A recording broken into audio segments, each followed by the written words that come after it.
नमस्कार, total health में आप सभी का स्वागत है। मैं हूं किरण भारद्वाज। नमस्कार, मैं हूं निखिल सिंह। आयुर्वेद, जिसका स्वरूप बेहद प्राचीन, गहरा और विस्तृत है, इसे हम लोग चिकित्सा पद्धति के रूप में भी जानते हैं, रोगों से इलाज के विकल्प में भी और एक स्वस्थ जीवन जीने के तरीके के रूप में भी। बिल्कुल, और आयुर्वेद के विषय में कहते हैं कि ये सिर्फ एक चिकित्सा पद्धति नहीं है बल्कि जीवन जीने की कला है। किस तरह से बेहतर जीवन जिया जाए, इससे सूत्र जो है वो आयुर्वेद में छुपे हुए हैं। इसलिए आयुर्वेद को अपनाने की बात लगातार कही जा रही है। और आज के समय में जब ये बात होती है कि किस तरह से रोगों को जड़ से दूर किया जाए, तो लोगों को आयुर्वेद याद आता है। किसी ने क्या खूब लिखा है कि हमारा इश्क तो आयुर्वेद जैसा है, धीरे धीरे जरूर चलता है लेकिन मुकम्मल होता है। तो ये कुछ आयुर्वेद के विषय में कहा जाता है। और आयुर्वेद को लेकर के बहुत सारी धारणाएं हैं, बहुत सारी भ्रांतियां हैं। किस तरह से आयुर्वेद की चिकित्सा हम सब अपना सकते हैं, किस तरह से इस पर आगे बढ़ सकते हैं, आज इस पर चर्चा करेंगे। क्योंकि आयुर्वेद को लेकर बहुत सारे लोगों के अलग अलग विचार हैं। कुछ लोग ये समझते हैं कि इसको एक आखिरी विकल्प की तरह लेना चाहिए, तो कुछ लोग ऐसा भी मानते हैं कि अपना इलाज करवा रहे हैं तो एक सपोर्टिव थेरेपी की तरह आयुर्वेद को लेकर चलें। लेकिन विशेषज्ञ ये कहते हैं कि अगर ऐसा कोई रोग है जो आपको लगता है कि ठीक नहीं हो रहा, उसमें भी आयुर्वेदिक चिकित्सा द्वारा इलाज संभव हो सकता है। इसलिए उसके बारे में सोचना चाहिए। एक रिपोर्ट देखकर ये समझ लेते हैं कि आयुर्वेद दरअसल किस तरह से कार्य करता है और इसमें जो थेरेपीज होती हैं या चिकित्सा होती है वो किस तरह से की जा सकती है।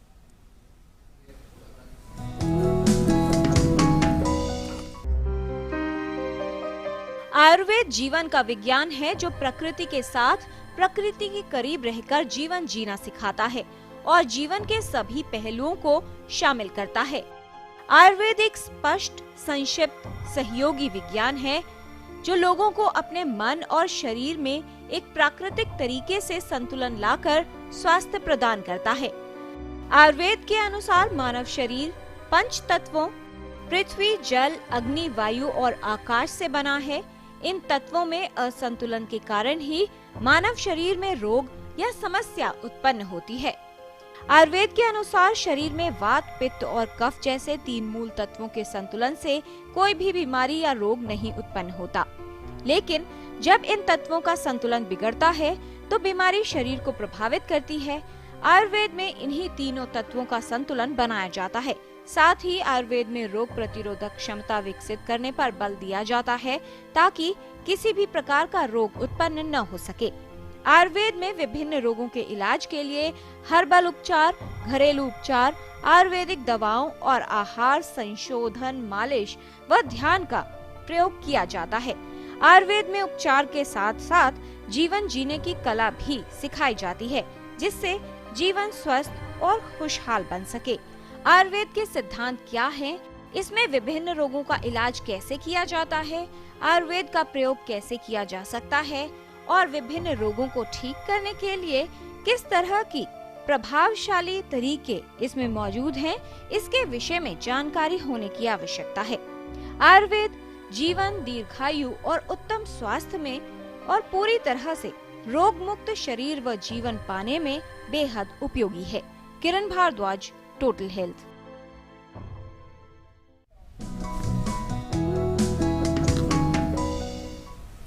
तो आइए इस प्राचीन और विस्तृत ज्ञान आयुर्वेद के कुछ पहलुओं को समझते हैं विशेषज्ञों से।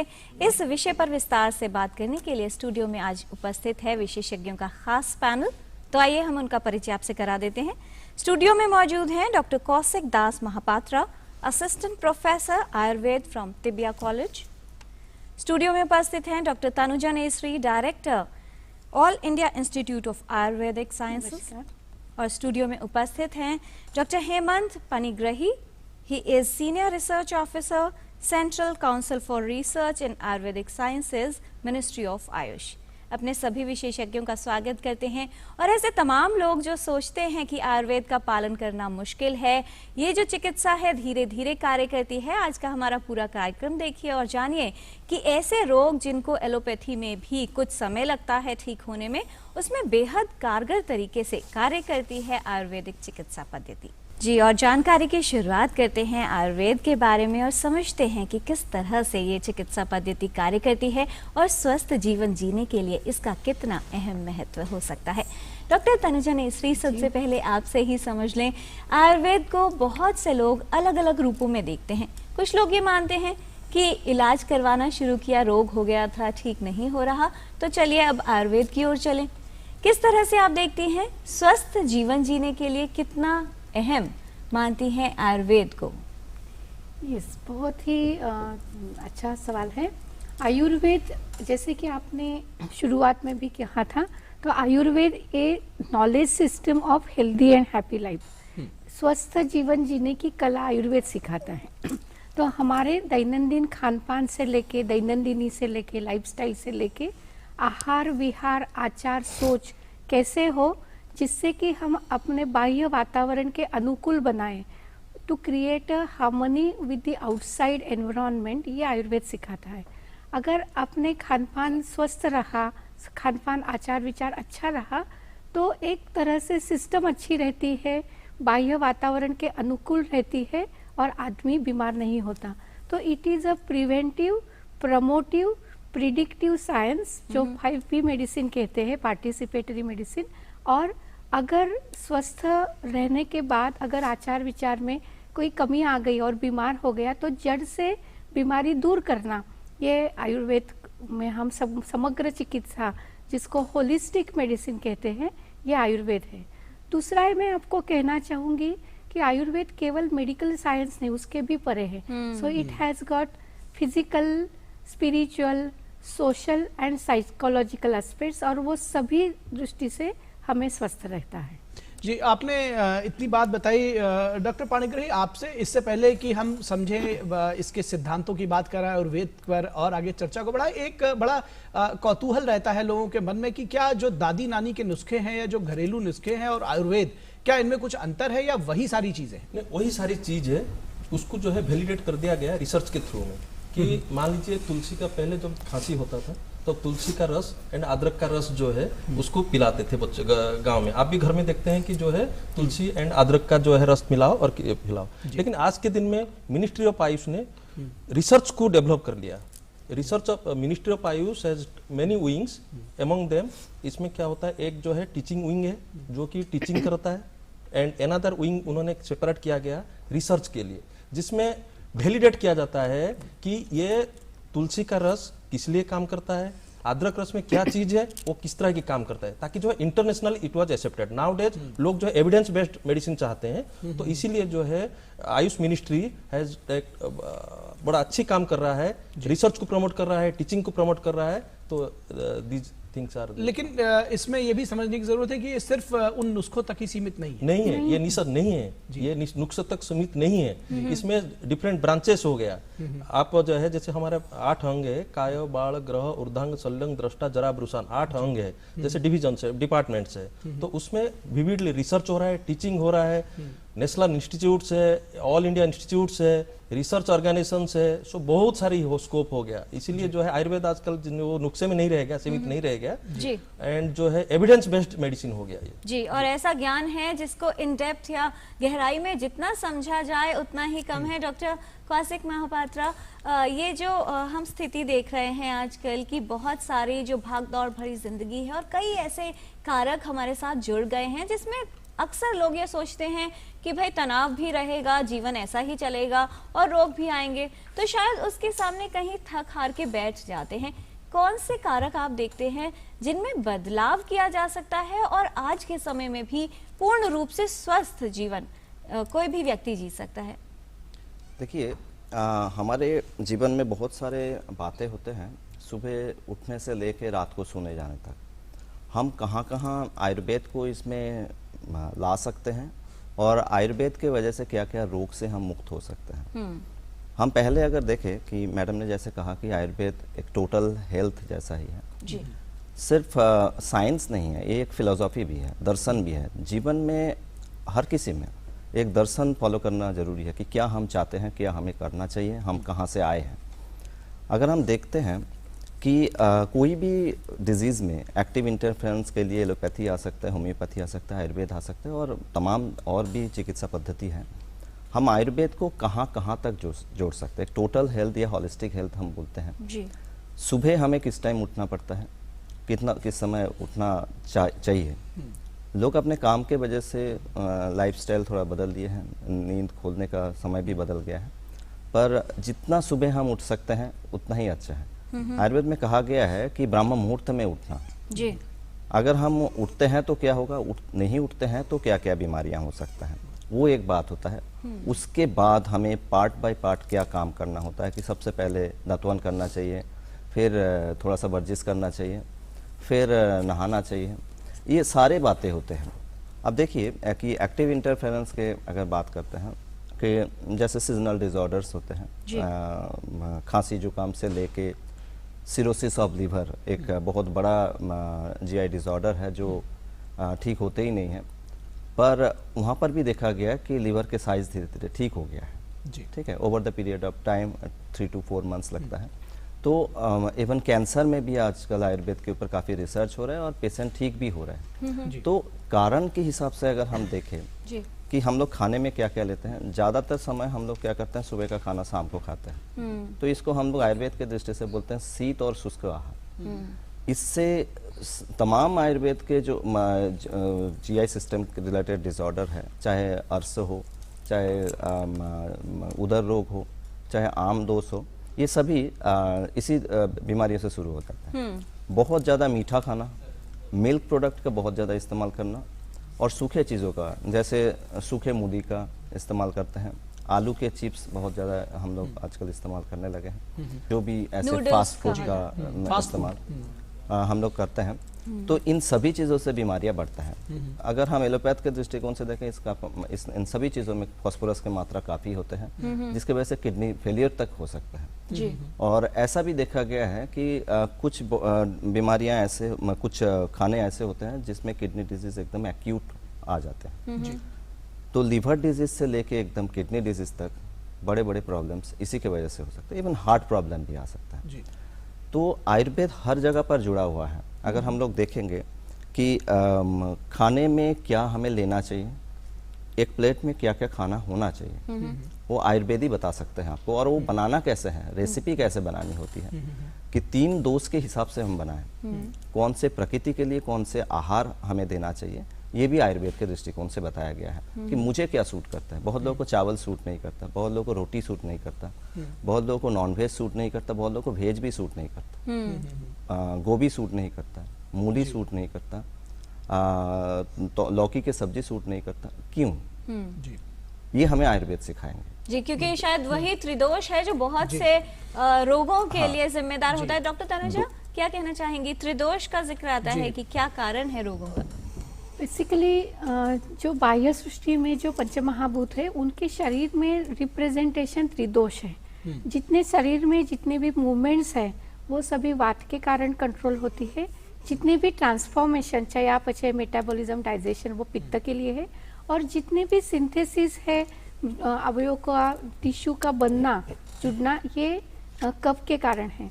तो जो कोई भी व्याधि होता है, ये तीनों दोषों के साम्यता अगर बनी रहे, होम्योस्टेसिस रहे, तो स्वस्थ जीवन है। अगर इनमें से कुछ भी हम एक आध चीज बढ़ गए, जैसे कि इन्होंने कहा था कि सूखा शीत अगर हम खाए तो वायु बढ़ेगा, गर्म खाएंगे तो पित्त बढ़ेगा, बहुत भारी खाएंगे तो कफ बढ़ेगा। तो ये तीनों दोष ये व्याधि के भी कारण है, लेकिन वो स्वस्थता के भी कारण है।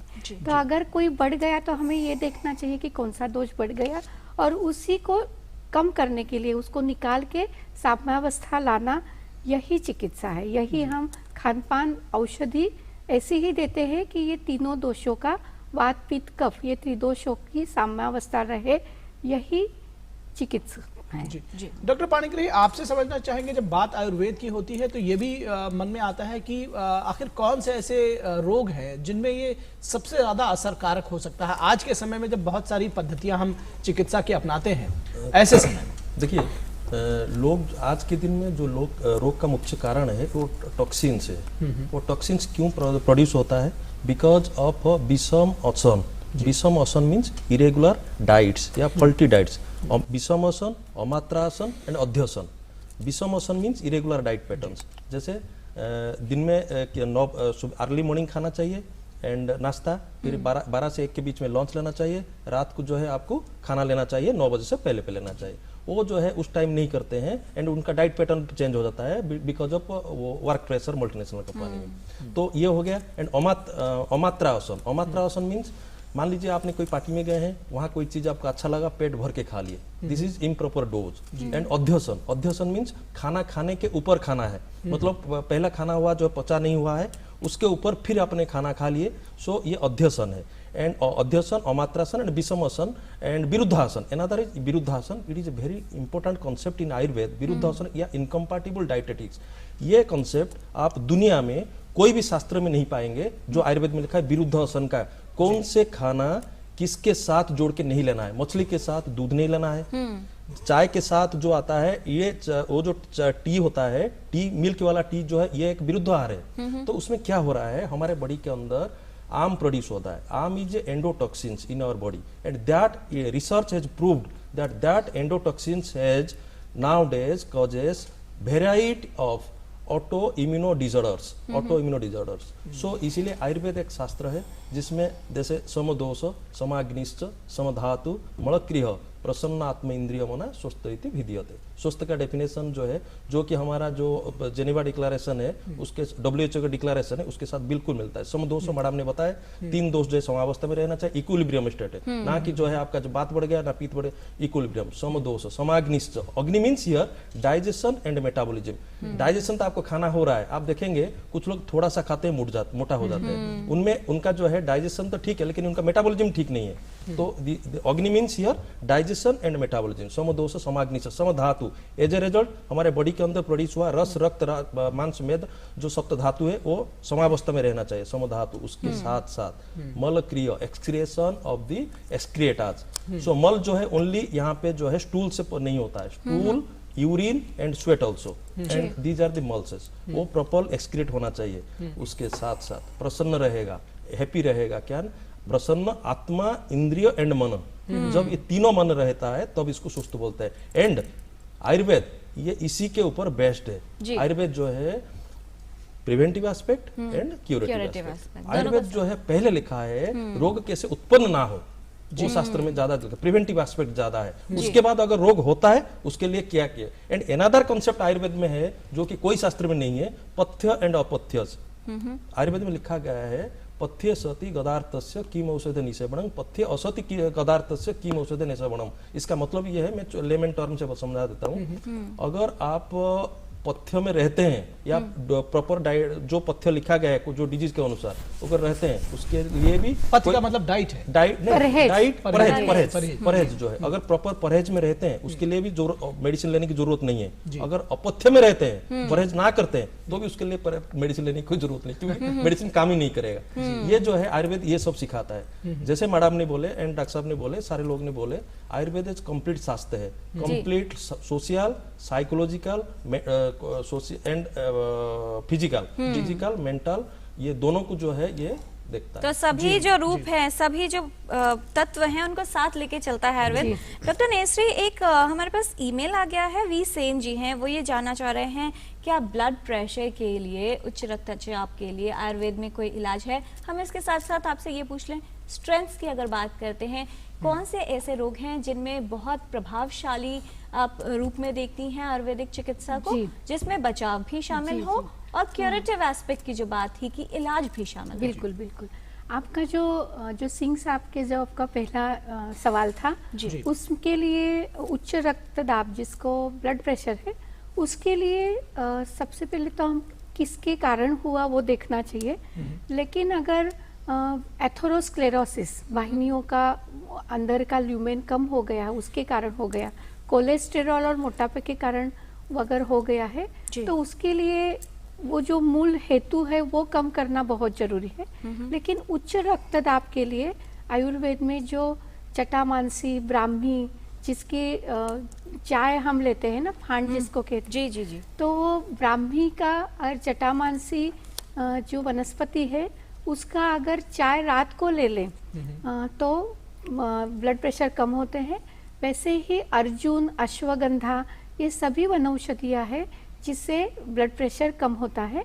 आयुर्वेद में ब्लड प्रेशर के लिए बहुत अच्छा प्रभावशाली उपचार है, लेकिन वो समग्र चिकित्सा पद्धति है। मैं जरूर ये कहना चाहूँगी कि खान पान में नमक की मात्रा वो संतुलित रखे, तली हुई चीज़ें स्पाइसेस वो कम करे, लेकिन उसके मूल कारण क्या है वो अपने डॉक्टर के सलाह के अनुसार देखना इनके लिए जरूर है। किरण जी, जो आपने दूसरा सवाल पूछा था कि स्ट्रेंथ क्या है आयुर्वेद की, तो मैं ये खासकर कहूँगी कि सभी स्पेशलिटी के लिए आयुर्वेद में उपचार है, समग्र चिकित्सा करें। लेकिन अगर हम स्ट्रेंथ की बात करें तो नॉन कम्युनिकेबल डिसीजेस, क्योंकि ये जीवन शैली कैसे जीना ये सिखाता है, तो जीवन शैली से जो आज कई सारी बीमारी हो रही है, जैसे मोटापा, डायबिटीज, उच्च रक्तदाब, हार्ट डिसीज, कैंसर से लेके जितने भी नॉन कम्युनिकेबल डिसीजेस है और मेटाबॉलिक डिसऑर्डर है, क्योंकि वो अग्नि की चिकित्सा करते हैं, तो डायबिटीज जैसे मेटाबॉलिक डिसऑर्डर है और ऐसे कई सारे थायराइड जैसे हैं, तो उसमें आयुर्वेद कारगर है।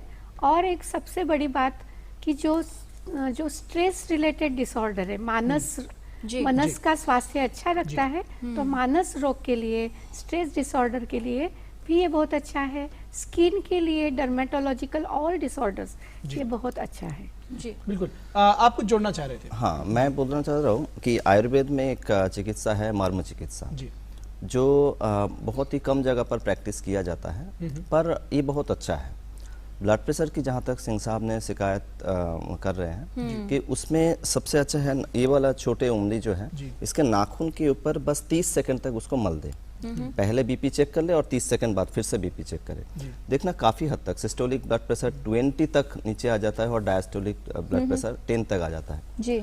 और सबसे इसमें अच्छी बात है, क्योंकि आयुर्वेद एक होलिस्टिक हेल्थ है, उसमें ब्लड प्रेशर को लो नहीं कर देगा, एक जगह पर लाके रख देगा जहां पर पेशेंट को दिक्कत ना हो। जी। देखिए, हम जब भी कोई दवाई खाते हैं ब्लड प्रेशर के, उतना ही समय लगता है 30 सेकंड उसको पैक से ओपन करना, पानी के साथ निकलना, और उतना ही टाइम लगता है इसको मसाज करने में। और धीरे धीरे हम लोग देखते हैं कि ब्लड प्रेशर की दवाई खाने की जरूरत ही खत्म हो जाता है, और इसको करने के बाद ब्लड प्रेशर हमेशा के लिए ठीक रहता है। वो बहुत ही आसान तरीका बस है। ये दोनों हाथ के इसी उंगली को बस 30 सेकंड के लिए मसाज करना है, बस इतना ही। कभी भी हमारे पास ढेर सारे सवाल दरअसल इस तरह के आ रहे हैं, चाहे वो मधुमेह से जुड़े हुए, ब्लड प्रेशर जैसा आपने जवाब दिया, पेट की समस्या से, शरीर शोधन के लिए पंचकर्मा के बारे में प्रश्न आ रहे हैं, एलर्जीज के बारे में आ रहे हैं, बहुत सारे प्रश्न।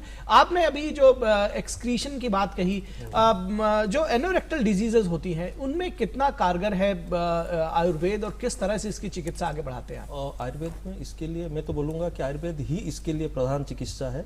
लोगों को पहले चिकित्सा के तौर पर आयुर्वेद में आना चाहिए, जिसमें एनोरेक्टल डिजीजेस है ना। क्वेश्चन एराइजेस क्या है एनोरेक्टल डिजीजेस, जिसको लोग जो है, आप यूजुअली डॉक्टर के पास, हम लोगों के पास लोग आते हैं, बोलते हैं कि जो है डॉक्टर साहब मुझे बवासीर हो गया, तो इट्स नॉट लाइक दैट। सो बवासीर उस एरिया एनोरेक्टल रीजन में 3 या 4 तरह की मुख्य रोग होता है। एक हो गया अर्श या पाइल्स, जिसको बवासीर बोलते हैं, एक फिशर या परिकर्तिका बोलते हैं, एंड अनदर इज भगंदर, इसको बोलते हैं। उसके अलावा उसमें भी कैंसर हो सकता है, इसमें और भी बहुत सारे हैं, जैसे पाइलोनिडल साइनोसिस है। लेकिन मुख्य रूप में 3 बीमारी होता है, अर्श या पाइल्स, फिस्टुला एंड फिशर होता है। सो पाइल्स के लिए जो एक्सक्रिएशन की बात चल रहा था, अगर पेट ठीक से समधातु समदोष समाग्नि से समधातु मलक्रिय, जो मलक्रिय से रिलेटेड डिजीज ये है, अगर क्रॉनिक कॉन्स्टिपेशन रहता है तो उसमें 2 तरह की बीमारी होता है एनोरेक्टल रीजन में, जो कि पाइल्स एंड फिशर, ये जो है क्रॉनिक कॉन्स्टिपेशन के कारण ही होता है। सो पाइल्स में क्या होता है, मैं पहले एक बीमारी के बारे में बताता हूँ। पहले पाइल्स के बारे में बोलता हूँ। पाइल्स क्या है? पाइल्स का मतलब क्या है? एक बॉल है, छोटा सा गुठली की तरह है, मटर के दाने की तरह है। टॉयलेट जब जाएंगे उस टाइम प्रेशर के कारण जो है वो बाहर निकल आता है ना। क्वेश्चन एराइजेस, क्यों ये होता क्यों है? इसके लिए जो कॉजेस है, मेनली जो है किसी भी कारण से अगर इंट्रा एब्डोमिनल प्रेशर बढ़ता है तब ये होता है। वो किसी भी कारण से होता है। उसको हम 2 भाग में क्लासिफाई किए हैं, primary cause and specific cause. एक तो ये फर्स्ट ऑफ ऑल ये जो है इट्स इडियोपैथिक है, cause is not known. Okay. Second में जो है ये आनुवंशिक है, हेरिडिटरी है। अगर किसी के माँ बाप को है तो उनके बच्चे को होने के चांसेस जो है 90% है पाइल्स। एंड थर्ड जो है कॉन्स्टिपेशन है, जो क्रॉनिक कॉन्स्टिपेशन अगर रहता है उस केस में ये रहता है। These are the primary causes. Then secondary causes का मतलब ये हुआ कि जिसको कोई डिजीज के कारण, दूसरा डिजीज है जिसका कॉम्प्लिकेशन के कारण ये उत्पन्न हो गया। नंबर 1 में आता है आपका प्रोस्टेट। अगर प्रोस्टेट बढ़ता है उसमें कंटिन्यूअसली वो प्रेशर देंगे, प्रेशर जो पेशाब करने के लिए जोर लगाएंगे, जिसके कारण जो है एनोरेक्टल रीजन में प्रेशर पड़ेगा, लोकल एनल प्रेशर जो है बढ़ जाएगा, जिसके कारण मांस का जो है प्रोट्रूजन होगा, एक प्रोलैप्स होगा। सो ये हो गया। There are so many IBD, irritable bowel disease है, तो जिसके कारण जो है ये होता है। लक्षण में, इसका लक्षण में सब समय भी बताता हूँ आपको, पिछली बार भी शायद बताया था, नहीं बताया था नहीं। इसमें क्या होता है, ब्लीडिंग पर रेक्टम, टॉयलेट जाएगा इसमें ब्लीडिंग होगा जी। ब्लीडिंग होगा तो ये ब्लीडिंग जो है पेनलेस रहेगा, बिल्कुल पेन नहीं रहेगा। फिर नेचर ऑफ ब्लीडिंग कैसे रहेगा, खून जो है देखने में कैसे रहेगा, ब्राइट रेड कलर का ब्लड रहेगा। देन ये कैसे आएगा, नेचर ऑफ जो आएगा वो कैसे आएगा, बूंद बूंद में आएगा या धार में आएगा। ये यूजुअली क्या होता है, पिचकारी तरह क्या आता है, पिचकारी के जैसे होता है। सिरिंज में आप ब्लड रखिए, कुछ रखिएगा एंड उसको पिचकारी करिए, पिचकारी की तरह ब्लड आता है। सो पेनलेस ब्लीडिंग और rectum during and after defecation is piles. ठीक है। सो दिस इज द लक्षण। जी, लक्षण के बारे में हमने जान लिया। इसके बीच में एक सवाल जान लेते हैं डॉक्टर महापात्रा, आपसे ये समझ लें कि क्या ऐसा प्रिडिक्ट किया जा सकता है, क्योंकि जैसे कुछ फैक्टर्स बताए डॉक्टर पनिग्रही ने जिसमें हाई रिस्क हो सकता है व्यक्ति को पाइल्स होने का, क्या ये जान सकते हैं पहले से कि शायद इस व्यक्ति को होगा, तो प्रिवेंटिव मेजर उस समय ले लिए जाए? बिल्कुल, प्रिवेंटिव मेजर्स देखिए आयुर्वेद में बहुत सारे पहले ही हम देखते हैं कि इस चीज़ को पूर्व अवस्था बोलते हैं। दोष जब एक जगह पर इकट्ठे होते हैं और उस एक जगह से दूसरे जगह पर जाते हैं, वहीं पर ही पूर्व रूप आता है। और हम देखते हैं कि इसमें क्या क्या होता है पेशेंट्स को। सबसे पहले इंडाइजेशन आएगा, पेट में गुड़गुड़ आवाज़ ऐसे आता है, और फ्लैचुलेंस होता है, और थोड़ा सा वीकनेस रहता है, unexplained weakness over the period of time. हम देखते हैं कि पेशेंट इसके लिए काफ़ी सारे टेस्ट कर लेते हैं, विटामिन डी का टेस्ट कर लेते हैं, और डॉक्टर बोल देते हैं कि विटामिन डी कम है, इसीलिए आपको कभी बॉडी पेन हो जाता है और वीकनेस आता है।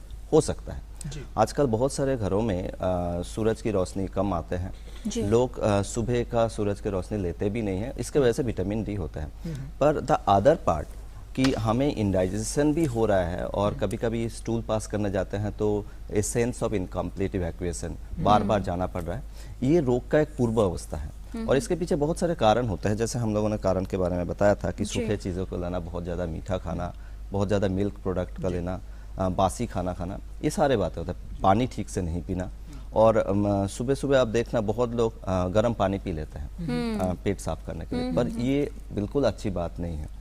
एक सीज़न होता है, सर्दियों के सीज़न में हल्का गुनगुने पानी पिया जा सकता है, पर बाकी सीज़न में इसको अगर हम लेते हैं तो इंटेस्टाइन धीरे धीरे बहुत टाइट हो जाता है, तो जो स्टूल का पासिंग होता वो नहीं हो पाएगा, नार्व प्लेक्सस प्रॉपर्ली काम नहीं कर सकता और उसी में आदी हो जाते हैं। बहुत लोग स्मोकिंग करते हुए जाते हैं, तो ये भी गलत प्रैक्टिस है। और अगर हम देखेंगे कि पूर्वरूप अवस्था में ही अगर इसको ठीक किया जाए तो किस हिसाब से ठीक किया जाए, सिंपल सी बात है, लगभग सभी घरों में होता है कि सौंठ का इस्तेमाल। सौंठ को 1 कप गर्म पानी में दिन के कभी भी किसी भी हिस्से में उसको ले लिया जाए, पर रोज ना करें, हर तीसरे चौथे दिन जब उनको प्रॉब्लम हो रहा है तभी। अगर पेट साफ नहीं हो रहा है तो हरितकी का चूरन थोड़ा सा गुड़ में मिला के ले लिया जाए। अगर नहीं होते हैं तो घी में थोड़ा सा सौंठ का इस्तेमाल किया जाए, इससे सारे प्रॉब्लम बहुत आसानी से हल हो जाए। अब देखेंगे कि बहुत लोग बोलते हैं खून मेरे बहुत गाढ़ा है और खून साफ नहीं हो रहा है। या मैडम ने जो बीमारी के बारे में कहा है कि एथेरोस्क्लेरोटिक चेंजेस, मेनली प्लेटलेट बहुत चिपचिपा हो जाता है। इस चिपचिपाहट को कैसे दूर किया जा सकता है, थोड़ा सा अदरक खाना है, प्लेटलेट के चिपचिपाहट दूर हो जाएगा, ब्लड सर्कुलेशन प्रॉपर हो जाएगा, हर एक ऑर्गन में ब्लड जाएगा, इंटेस्टाइन में भी इसी हिसाब से ब्लड का सर्कुलेशन प्रॉपर होगा, तो मसल्स इंटेस्टाइन के बहुत अच्छे से काम करेगा, पेट ठीक से साफ हो जाएगा। मैं फिर से बोलता हूँ कि ये सारे रोज रोज प्रैक्टिस नहीं करना है, एवरी 2 डे 3 डेज, कभी कभी 5 डेज के हिसाब पर इस्तेमाल करें। कि अगर हम लोग बना ले कि मुझे सोमवार को और वीरवार को इसको लेना है, तो हमें ये प्रैक्टिसेस रहेंगे ठीक से। तो अगर आयुर्वेद को इस हिसाब से देखा जाए कि कहाँ कहाँ प्रिवेंटिव एस्पेक्ट में क्या, आप देखिए कि बाल से लेके पैर के नाखून तक काम किया जा सकता है, ऐसे बहुत हैं। आखिर हमारे शत्रु कौन है शरीर में? अगर हम लोग मानते हैं मानसिक बीमारियों के बारे में भी कहा गया है कि अक्सर हम लोग सोचते हैं कि हमारा शत्रु ये मनुष्य है, मतलब किसी हम लोग व्यक्ति विशेष के बारे में होता है, पर मनुष्य का शत्रु वो नहीं है, वो चौथे नंबर पे आते हैं आयुर्वेद के दृष्टिकोण से। आयुर्वेद के दृष्टिकोण में पहला शत्रु रोग, ठीक है, तो निरोग शरीर सबसे अच्छी बात है।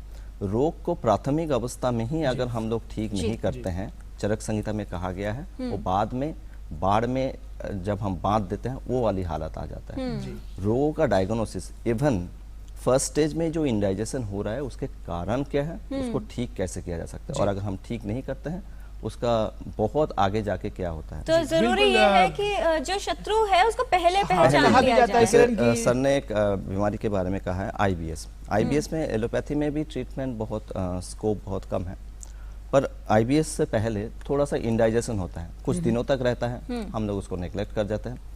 Then over the period of time जब मंथ वाइज या ईयर वाइज होता रहता है, फिर वो आईबीएस में तब्दील हो जाता है, तो तब हमें एक्टिव इंटरवेंशन करना पड़ता है। कहा भी जाता है कि पहला सुख निरोगी काया, तो इसके लिए ये जरूरी है कि आप अपने को निरोग करें, अपनी काया को स्वस्थ बनाएं। फिलहाल यहाँ रुकेंगे एक छोटे से ब्रेक के लिए, आप कहीं मत जाइएगा। टोटल हेल्थ में आयुर्वेद और स्वास्थ्य को लेकर चर्चा हमारी जारी रहेगी।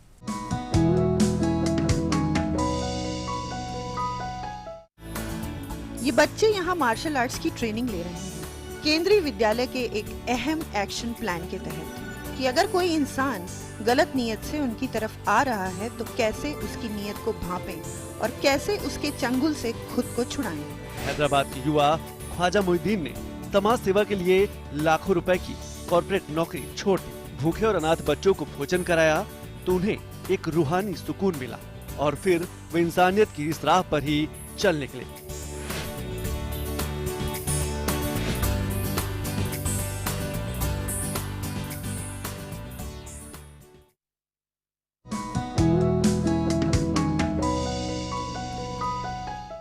ब्रेक के बाद टोटल हेल्थ में आपका स्वागत है। आज हम बात कर रहे हैं आयुर्वेद के महत्व के बारे में।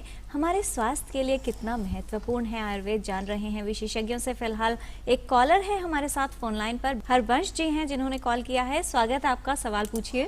मेरी एज 69 है और किसी तरह की कोई एडिक्शन नहीं है और मेरे को कोई हाइपरटेंशन डायबिटिक नहीं हूँ मैं, लेकिन डिफरेंट रीजन से मैंने मल्टीपल सर्जरी करवाई हुई है, तो उनके कारण मेरा ब्लैडर हाइपोटोनिक है और यूरिनरी ब्लैडर हाइपोटोनिक है और साथ में इरिटेबल बावल सिंड्रोम भी है। हरबंश जी, हमने आपका सवाल सुन लिया है, हमारे विशेषज्ञ उसको एड्रेस कर रहे हैं, आप सुनते रहिए। डॉक्टर तनुजा, क्या आप इन्हें सजेस्ट करना चाहेंगी? जो इरिटेबल बावल कोलोन है, जो इनकी समस्या है, उसके लिए बेल, बिल्व जिसको कहते हैं, एगल मार्मोलस साइंटिफिक नेम है, और इंद्रयव कुटज कुड़ा, तो वो कुटज और बेल इन दोनों को साथ में ले तो, और उसके साथ वो शुंठी ड्राई जिंजर उसको कम मात्रा में ले तो ये उसके लिए अच्छा काम करेगा।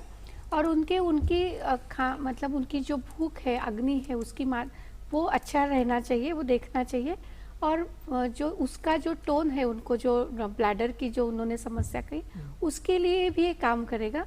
और एक दूसरा गिलोय, आंवला और गोखरू, उसको मिला के एक रसायन चूर्णवटी आती है, अगर वो लें तो उनकी समस्या कई हद तक हल हो सकती है। हमारे पास मेल भी है डॉक्टर तनुजा, अक्षय जी हैं, वो ये जानना चाह रहे हैं क्योंकि हमने कहा कि काफी सारी समस्याएं जो है वो पाचन और मेटाबॉलिज्म से जुड़ी हुई हैं। क्या कोई ऐसा तरीका है जिससे अपने मेटाबॉलिज्म को ही चयापचय की जो प्रक्रिया है उसको स्ट्रेंथन किया जा सके? बिल्कुल, जो अभी का जो सीजन है वो विंटर सीजन है, बाह्य वातावरण में ठंडा ज़्यादा है और सूखापन, हवा ज़्यादा चलती है, तो हमें गर्म और स्निग्ध अगर कुछ लेना है तो इस सीजन में अदरक लेना चाहिए। जिंजर और अदरक ये लेने से गर्म पानी के साथ ले, जिससे उनका पचन और भूख अच्छी हो सकती है।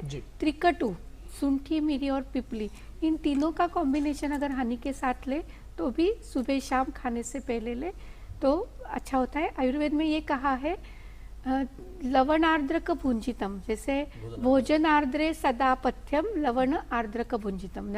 इसका मतलब ये है खाने से पहले अगर अदरक और सेंधा नमक के साथ अगर 5-10 मिनट पहले ले तो पाचक स्राव अच्छी तरह से वो उनका स्राव होता है और भूख अच्छी लगती है। जी हमारे साथ फिलहाल एक कॉलर जुड़े हुए हैं, पवन लखनऊ से कॉल कर रहे हैं। जी पवन, पूछिए अपना सवाल। सर, मुझे अपच की प्रॉब्लम लगभग 15 सालों से है, जिसके कारण मुझे पाइल्स भी हो गया है। जी सर, मैं रेगुलर सुबह उठ करके मॉर्निंग वॉक करता हूँ और गर्म पानी नींबू के साथ लेता हूँ और खाना खाने के 1.5 घंटे बाद कम से कम पानी पीता हूँ। लेकिन सर फिर भी ये कंडीशन है कि अगर मैं दोपहर में 2 बजे खाना खा लूँ तो शाम तक के वो मेरी दाल रोटी भी नहीं पच पाती है। जी डॉक्टर, मुझे रात में खाना छोड़ना पड़ता है सर। पवन जी, उम्र कितना होगा आपका? जी सर, उम्र कितनी है आपकी? एज सर एज होगी 31 के आसपास। ये 30 साल का है। 30 साल का एक आदमी है, उनको जो है आप देखिएगा कैसे ये हो गया। 30 साल का आदमी अगर वो 2 बजे खाना खा लेते हैं तो उनको जो है शाम तक जो है पच नहीं पाता है। जो अग्निमांद्य है, अग्निमांद्य के कारण इनको जो है पाइल्स का डेवलपमेंट हुआ है। अग्निमांद्य क्या मतलब? सप्रेस्ड, डिप्रेस्ड डाइजेस्टिव पावर जो है वो है, तो उसके लिए उनको पाइल्स डेवलप हुआ है। तो पहले हम अग्नि को ठीक करेंगे। इसके लिए हमारा आता है कंकायन बोटी।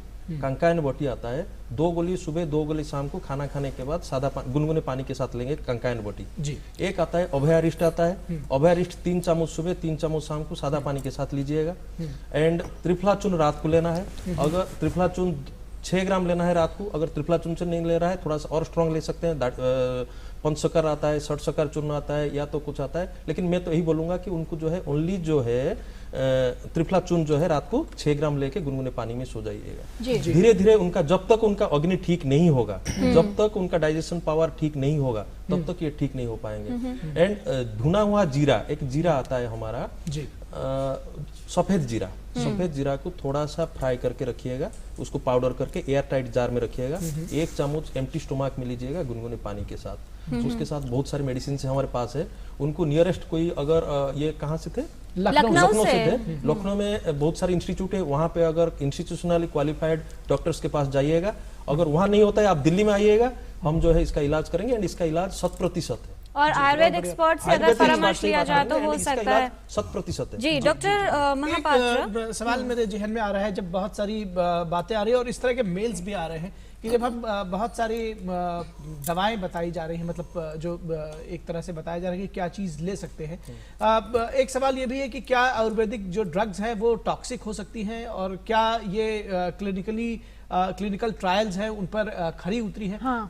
आपसे जानना चाहेंगे। जी, आयुर्वेद का एक पहले तो आम आदमी में ये था कि ये जड़ी बूटियाँ है और इस पे ऊपर कोई संशोधन नहीं हुआ है, क्वालिटी नहीं, स्टैंडर्ड कम है।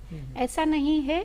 क्वालिटी, सेफ्टी और इफिकेसी, ये हर एक मेडिसिन की जो बाहर मिलती है मार्केट में, वो जीएमपी सर्टिफाइड मैन्युफैक्चरर से ही मिलती है। 9000 ऐसे मैन्युफैक्चरर से कि वो क्वालिटी, सेफ्टी, इफिकेसी देखती है। अगर हम टॉक्सिसिटी की बात करें या लेना ओवर द काउंटर जाके मेडिसिन लेना सही है, ये गलत है। क्योंकि आयुर्वेद ये इंडिविजुअलाइज्ड मेडिसिन है। कोई भी दवा हो, चाहे अदरक भी हो, चाहे शूठी भी हो, या इन्होंने जैसे कहा कांकायन वटी भी हो, तो ये इसका प्रयोग जो है, मतलब डिलीवरी जो है, ड्रग एडमिनिस्ट्रेशन है, वो प्रकृति स्पेसिफिक, दोषी स्पेसिफिक और इंडिविजुअल स्पेसिफिक है। मतलब एक ही मेडिसिन हर किसी को उनकी प्रकृति के अनुसार उसका प्रयोग किया जाता है। अगर वो अच्छा प्रयोग डॉक्टर ने किया है, ड्रग एडमिनिस्ट्रेशन सही है, तो ये आयुर्वेदिक मेडिसिन सेफ होती है, टॉक्सिक रिजल्ट नहीं देखिए। लेकिन इसका स्टैंडर्डाइजेशन है। मिनिस्ट्री ऑफ आयुष के अंदर फार्माकोपियल स्टैंडर्ड्स डेवलप किए हैं, जो जैसे आईपी स्टैंडर्ड्स है मॉडर्न मेडिसिन के लिए, ऐसे आयुर्वेदिक मेडिसिन के लिए आयुर्वेदिक फार्माकोपिया इंडिया, इनके स्टैंडर्ड्स है। और इसी स्टैंडर्ड्स के अनुसार अगर मेडिसिन बनाई है और मार्केट में बेची है तो उसके साइड इफेक्ट्स नहीं होते। जी डॉक्टर महापात्रा, आपके पास हम आ जाते हैं। एक मेल है हमारे पास, मुकेश जी हैं, वो ये जानना चाह रहे हैं, आपने कैंसर का जिक्र किया था कि कैंसर में काफ़ी प्रभावशाली और असरदार देखते हैं आयुर्वेद को। ब्रेस्ट कैंसर के लिए इन्होंने स्पेशली पूछा है, क्या इसके लिए कुछ किया जा सकता है? उसके अलावा दिनेश यादव जी हैं, वो कह रहे हैं कि कैंसर अगर है तो क्या आयुर्वेद में भी कोई विकल्प हो सकता है? बिल्कुल, कैंसर में आयुर्वेद के ऊपर आजकल काफ़ी रिसर्च भी हो रहा है और बहुत इफ़ेक्टिवली इसका ट्रीटमेंट भी किया जा सकता है। हमने आम प्रैक्टिस में देखते हैं कि जैसे प्रोस्टेट का कैंसर हो या ब्रेस्ट कैंसर हो, मेटास्टेसिस कहाँ तक हुआ है, इसका TNM क्लासिफिकेशन कहाँ तक पहुँचा है, वो हम तो देख लेते हैं। और सबसे पहले इसके प्रिवेंटिव एस्पेक्ट में है कि हम लोग कैंसर को कहाँ किस फूड से हो रहा है या किस एनवायरनमेंट में हो, केमिकल एनवायरनमेंट में हो रहा है कि नहीं है, वो हम लोग देखते हैं। कुछ एरियाज होते हैं जैसे लखनऊ हो, कानपुर हो या दिल्ली के कुछ इंडस्ट्रियल बेल्ट्स हो, इंडस्ट्रियल बेल्ट्स जहाँ पर होंगे, पेशेंट को अगर पॉसिबल है वहाँ से थोड़ा सा हम हटाएं। सेकेंड स्टेज में उनके शरीर के बल को देखते हुए पंचकर्म का एडवाइस करते हैं ताकि जितने भी टॉक्सिन्स अब तक जमा हुआ है वो सारे बॉडी से निकले। और मतलब हर एक पीरियड में, जैसे हम लोग बोलते हैं कि बमन विरेचन बस्ती, हम लोग जैसे ही मार्च का महीने आते हैं तब हम लोग बमन करवा देते हैं, फिर मई जून में उसको बस्ती करवा देते हैं, और जब शरद काल आता है अक्टूबर नवंबर में हम उनको विरेचन करवा देते हैं। ये सबसे अच्छा तरीका है। दूसरी बात होता है बहुत सारे इफेक्टिव ड्रग्स होते हैं, स्पेसिफिकली कंपनी बेस्ड भी होता है और कॉम्बिनेशन हम लोग बना के भी पेशेंट को देते हैं, वो ठीक हो जाते हैं। जहाँ तक टॉक्सिसिटी के सवाल है कि उस दवाई से और कोई प्रॉब्लम हो सकता है कि नहीं, वो भी नहीं होता, बिल्कुल नहीं होता, क्योंकि दवाइयाँ अगर प्रॉपरली तैयार होते हैं तो चाहे वो कैंसर पेशेंट्स के हो चाहे वो अदर पेशेंट्स के लिए हो, वो बिल्कुल काम नहीं कर सकता। सिर्फ वही बात नहीं है, सिर्फ प्रोस्टेट कैंसर या ब्रेस्ट कैंसर की बात नहीं है।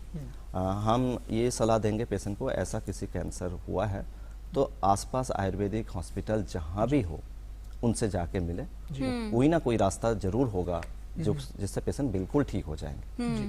और दिल्ली जैसे जगह पर जहाँ पर टर्शियरी केयर सेंटर्स बहुत है, all India institute of Ayurveda है, CCRS है, RAB है, आयुर्वेद यूनानी तिबिया कॉलेज है, चौधरी ब्रह्म प्रकाश कॉलेज है, जो दिल्ली बेस्ड है, हम बोल सकते हैं कि वहाँ पर पक्का इलाज इसका है। जिस हिसाब से हम लोग देखते हैं कि केमिकल एटमॉस्फेयर जहाँ पर है वहाँ पर कैंसर के चांसेस बहुत ज़्यादा होते हैं। और एक बात है कि जो अदर प्रॉब्लम जो दो हमारे सुन रहे थे, वो उन्होंने क्वेश्चन किया था, एक तो हाइपोटोनिक ब्लडर में, उनको मैं घरेलू नुस्खे बता रहा हूँ कि जो आयुर्वेद में ही वर्णन है।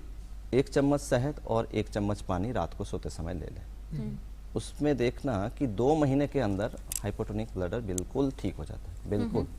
और वो मैं मैक्सिमम टाइम लेके बता रहा हूँ। और जिनका ये क्वेश्चन था कि IBS का प्रॉब्लम था, पाइल्स का प्रॉब्लम था, उनसे हमने डाइट का हिस्ट्री नहीं लिया था। लखनऊ जैसे जगह पर काली मिर्च का इस्तेमाल, लाल मिर्च का इस्तेमाल बहुत ज़्यादा होता है। सबसे पहले उसको छोड़े। लाल मिर्च से ये बहुत ज़्यादा होता है ये प्रॉब्लम। ठीक है, पाइल्स कोई अच्छी बीमारी नहीं है, अगर 15 साल से है, आफ्टर सम इयर्स इसमें CA रेक्टम होने के चांसेस भी हैं। जी हाँ, इसी को लेकर एक सवाल भी है, CA रेक्टम को लेकर दीपक जी का सवाल है डॉक्टर पनिग्राही कि अगर ये समस्या है, क्योंकि बहुत सारे लोग हिचकिचाते भी हैं अगर उनको इस तरह का पता चलता है, क्या कुछ आयुर्वेद में किया जा सकता है इसके लिए? देखिए, पहले इट इज इम्पोर्टेंट कि जो है किसी भी एनोरेक्टल सर्जन के पास जा रहे हैं या किसी डॉक्टर के पास जा रहे हैं, डायग्नोसिस ऑफ द डिजीज अगर उनको तुरंत डायग्नोस कर दिए, इट माइट बी ये CA रेक्टम पेशेंट है, देन उसका आधा इलाज हो गया, ये समझ लीजिएगा। क्यों? क्योंकि डायग्नोसिस इज द फोरमोस्ट, ताकि जो है वो कहीं टर्शियरी केयर हॉस्पिटल में भेज सके एंड ये करे। तो पहले क्लिनिकल फीचर्स क्या आ सकता है, हमें कैसे थोड़ा किसे मन में लेंगे कि जो है कैंसर रेक्टम होने का चांसेस है या नहीं है। तो इसका जो है, अगर उसका एज, कोई पेशेंट आ रहा है उसका एज 40 साल से ऊपर है एंड उसको पेनलेस ब्लीडिंग हो रहा है, सर्जन के पास गया, आयुर्वेदिक सर्जन के पास गया या किसी सर्जन के पास गया, एंड उसमें उन्होंने जो है डिजिटल एग्जामिनेशन किया एंड प्रोक्टोस्कोपिकल एग्जामिनेशन किया, कुछ भी पाइल्स का मास नहीं मिला एंड कुछ आसपास जो नहीं मिला, देन आपके दिमाग में जाएगा कि it might be A case of oral CA rectum का कैंसर हो सकता है।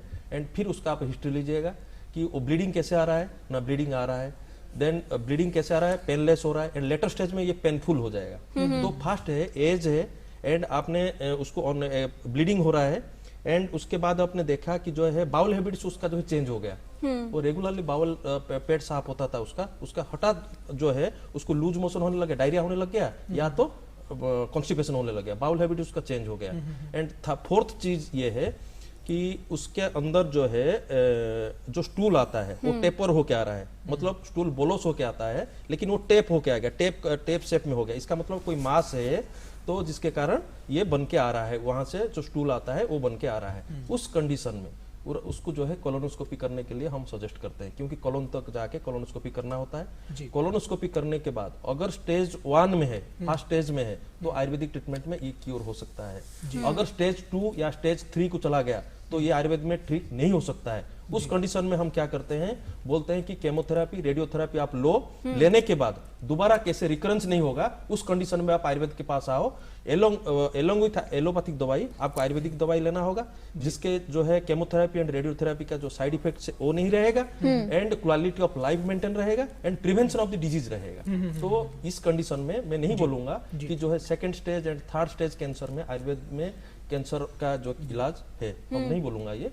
उसको प्रॉपर जो थेरापी है, केमोथेरापी एंड रेडियोथेरापी लेने के बाद हमारे पास आइएगा, ताकि हम प्रिवेंट कर पाए कि जो है रिकरेंस कैसे ना हो। बिल्कुल। डॉक्टर तनुजा, जब इमरजेंसी मेडिसिन की बात आती है और बार बार कहा जाता है कि जो आयुर्वेद है वो आहिस्ता आहिस्ता असर करता है, लोगों ने कुछ शायरी भी की है कि मैं वैद्य नहीं फिर भी शायरी आयुर्वेदिक लिखता हूँ, वो पढ़ते जरूर है पर असर धीरे धीरे करती है। तो ये जो इमरजेंसी मेडिसिन की बात जब आती है, तो क्या आपको लगता है कि कहीं आयुर्वेद थोड़ा लैग बिहाइंड करता है? नहीं, मतलब ये एक जिसको मिसनोमर है, मिस कम्युनिकेशन है। जैसे all India institute of Ayurveda जो टर्शरी केयर सेंटर है, तो इसमें इमरजेंसी मैनेजमेंट आयुर्वेद से भी होती है। क्योंकि अगर आप सही समय पे सही इलाज किया, क्योंकि रोगम आदौ परिचय तत्व अनंतरम औषधम कहा है, तो रोग का तुरंत निदान हो गया और चिकित्सा कर ली, तो इमरजेंसी मैनेजमेंट भी हम करते हैं, जिसमें नेजल एडमिनिस्ट्रेशन है, नस्य है, पंचकर्म है, इमीडिएट एक इमरजेंसी इसमें होती है। कई सारे हर्बो मिनरल है, जिसके हेमगर्भ, पोटली है, जैसे कई सारी दवा है जिसको इमरजेंसी मैनेजमेंट के लिए, हार्ट अटैक भी हो गए तो इसकी दवा हो सकती है, लेकिन तुरंत इलाज करना चाहिए और सही निदान होना चाहिए और वैद्य उतना तज्ञ होना चाहिए। जी, तो बहुत जरूरी है कि जल्द से जल्द आप आयुर्वेदिक विशेषज्ञ के पास पहुंच जाएं, अगर आप ये चाहते हैं कि आयुर्वेद चिकित्सा जो है आपको तुरंत उसका जो प्रभाव है वो मिले। ये हमारे विशेषज्ञ बता रहे हैं। आयुर्वेद और स्वास्थ्य के विषय में कुछ और जानकारी लेंगे इस छोटे से ब्रेक के बाद।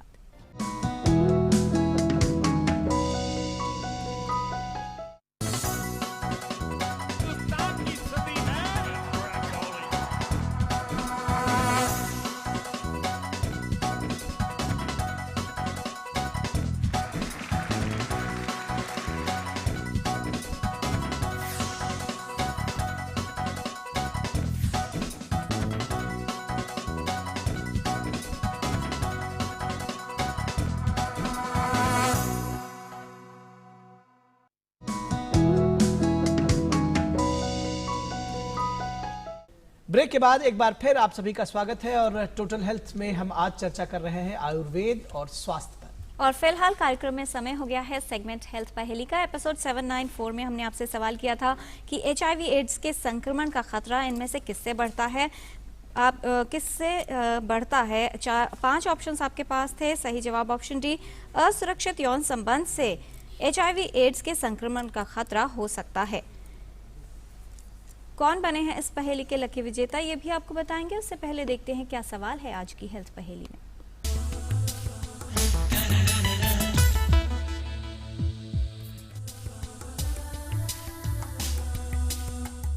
आपको बताना है कि आयुर्वेदिक चिकित्सा में रोगी के इलाज के लिए इनमें से क्या महत्वपूर्ण होता है। ऑप्शन ए, आहार संशोधन। ऑप्शन बी, औषधियों का प्रयोग। ऑप्शन सी, दिनचर्या और व्यवहार में बदलाव। ऑप्शन डी, पंचकर्म व रसायन थेरेपी का प्रयोग। या फिर ऑप्शन ई, ये सभी। आप अपने जवाब हमें 2 हफ्तों तक भेज सकते हैं।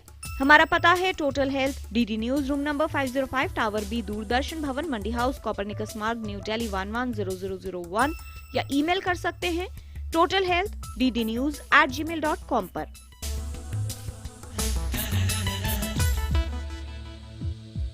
आप भी इस पहेली का सही जवाब भेजकर हमारे हेल्थ क्विज कॉन्टेस्ट में शामिल हो सकते हैं। कौन बने हैं एपिसोड 794 के लकी विनर, ये बताने के लिए हम रिक्वेस्ट कर रहे हैं डॉक्टर तनुजा नेसरी से, जिनके सामने सारी करेक्ट एंट्रीज मौजूद हैं। Doctor necessary, in correct entries में से आज के एक लकी विनर का नाम आप प्लीज हमारे व्यूअर्स को बताएं।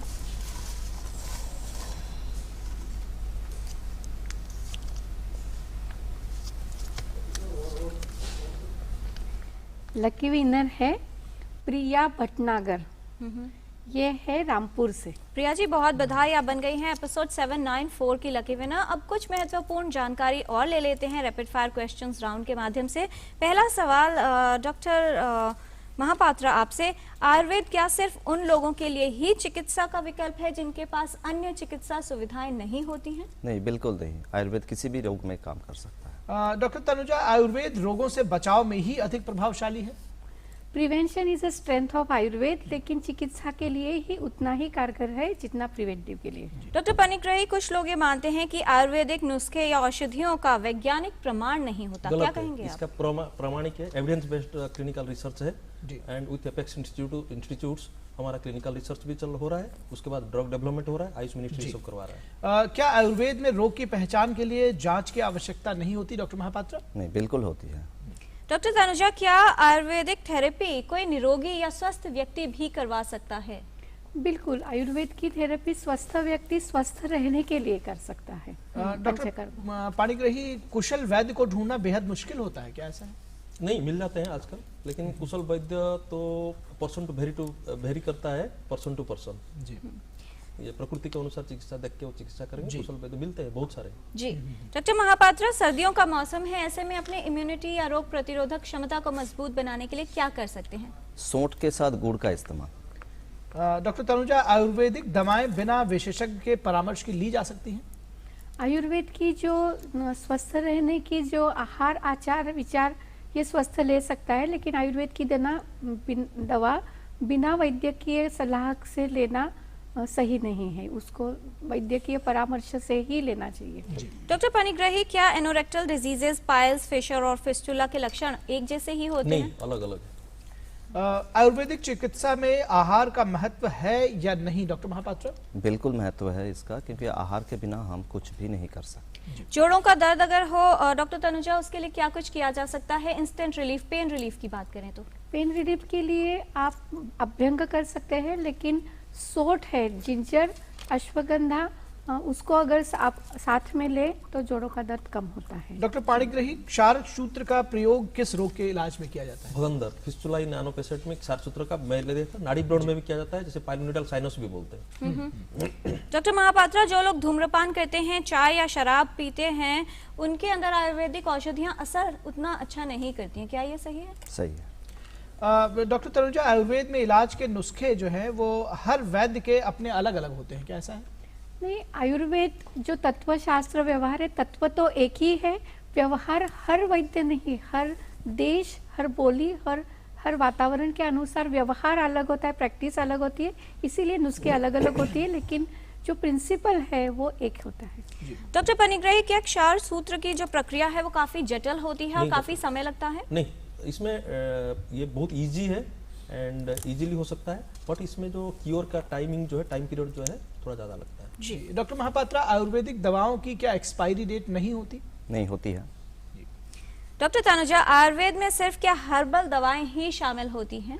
नहीं, ज्यादातर 70% से अधिक 8000 से ज्यादा हर्बल है, लेकिन हर्बल, हर्बो मिनरल और एनिमल ओरिजिन से भी मेडिसिन होती है। डॉक्टर पाणिग्रही, क्या क्षार सूत्र प्रक्रिया की सुविधा केवल कुछ ही आयुर्वेदिक सेंटर्स में उपलब्ध है? नहीं, जितना भी आयुष के अंडर में जितने भी टीचिंग इंस्टीट्यूट है, सेलुलर डिपार्टमेंट के अंदर में जितना रिसर्च इंस्टीट्यूट है, उसके सेलुलर डिपार्टमेंट है, उसमें सब क्षार सूत्र चिकित्सा उपलब्ध है एंड मिनिमम पैसा में उपलब्ध है। आखिरी राउंड है सवालों का, हम चाहेंगे आप अपने संदेश शामिल करें इसमें। डॉक्टर महापात्रा, आयुर्वेद का स्वास्थ्य के लिए कितना महत्व है और इसका असर बहुत अधिक और बेहतर हो उसके लिए क्या किया जा सकता है? देखिए, सबसे पहले हम लोग इमरजेंसी मेडिसिन की बात कर रहे हैं। हम लोग इमरजेंसी मेडिसिन में इसमें शामिल कर सकते हैं। जैसे किसी को चेस्ट पेन हो रहा है तो हींग का इस्तेमाल करें, गर्म पानी में मिला के थोड़ा सा हींग ले लें।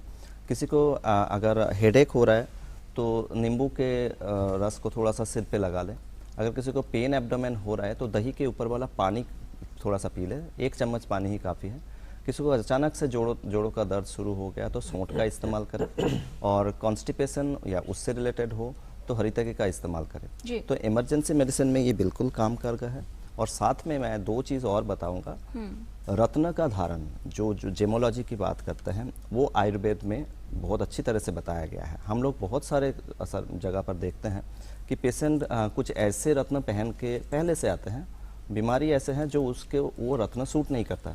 रत्न का धारण से इसके ऊपर काफ़ी सारा स्टडीज़ अवेलेबल है कि बॉडी के पूरा केमिकल और हार्मोनल चेंजेस कर सकता है। तो क्या रत्न आपको पहनना है और पहले से आपको क्या रत्न पहन के आता है कि हर एक आयुर्वेदिक डॉक्टर को पूछे कि डॉक्टर साहब मुझे ये बीमारी है और मैं पहले से ये रत्न पहन के आ रहा हूँ, तो क्या ये सही है या नहीं है, ये आप मुझे बताइए। ये सिर्फ आयुर्वेद के डॉक्टर ही बता सकते हैं। जी। और दूसरा चीज़ होता है आयुर्वेद में मंत्र का इस्तेमाल। आप लोग कभी देखते हैं all India institute of medical science में भी महामृत्युंजय मंत्र लेके काम हो रहा है। मौलाना आजाद मेडिकल कॉलेज के ऊपर भी विटामिन डी और गायत्री मंत्र के ऊपर इफेक्ट देखा गया है कि काफ़ी बहुत अच्छा इफेक्ट है। तो मंत्र का इस्तेमाल भी हम आयुर्वेद में करते हैं। तो क्योंकि आयुर्वेद एक टोटल हेल्थ है, एक हॉलिस्टिक हेल्थ है, तो हर चीज़ों से ही आपको प्रिवेंट कर सकते हैं। जी डॉक्टर तनुजा, आपसे संदेश लेना चाहेंगे, आयुर्वेद को जीवन में शामिल करना किस तरह उपयोगी हो सकता है, किस तरह उपयोगी होगा, क्या कहेंगे आप? आयुर्वेद को स्वस्थ जीवन शैली के लिए हमारा दैनंदिनी आहार विहार आचार ये सभी अगर हम स्वस्थ रखें, वातावरण के अनुकूल रखें, सीजन के रखें, तो यही एक स्वस्थ जीवन शैली का मंत्र है। जी डॉक्टर पाणिग्राही, आपका संदेश रोगों से बचाव के लिए आयुर्वेद का महत्व। आयुर्वेद में लिखा गया है नित्य हित द्रव्यम, क्लियरली लिखा गया है कि जिसको हम डेली यूज कर सकते हैं। षष्टिक साड़ी मुद्गांश सैंधव आमल के जवान अंतरिक्ष पैसर्फी जांगलान मधुचभ्यसेत। षष्टिक साड़ी the paddy grown up in 60 days. मुद्ग मूंग की दाल जो खाते हैं, मूंग दाल। षष्टिक साड़ी मुद्गांश सैंधव लवण में आप सैंधव लवण का यूज करिए, रॉक सॉल्ट का यूज कीजिए। सैंधव आमल का आप नित्य सेवन कर सकते हैं, आंवला का जो सेवन नित्य कर सकते हैं। एंड अंतरिक्ष पय मीन्स मिल्क एंड सर्पी मीन्स गोघृत एंड गोदुग्ध है, इसका नित्य सेवन कर सकता है आदमी। इसका बहुत सारे जो है कॉम्प्लिकेशंस इसमें दुष्प्रभाव नहीं देखने को मिलता है। इसलिए षष्टिक साड़ी मुद्गांश सैंधव आमल के जवान अंतरिक्ष पैसर्पी जांगलान मधुचभ्यसेत। जी बहुत धन्यवाद इस जानकारी के लिए doctor Panigrahi, doctor Tanuja, doctor Mahapatra, आप सभी का। आयुर्वेद की बात करें तो एक ऐसे महासागर की तरह है जिसमें जितना गहराई में उतरेंगे अलग अलग बहुमूल्य मोती मिलते रहेंगे।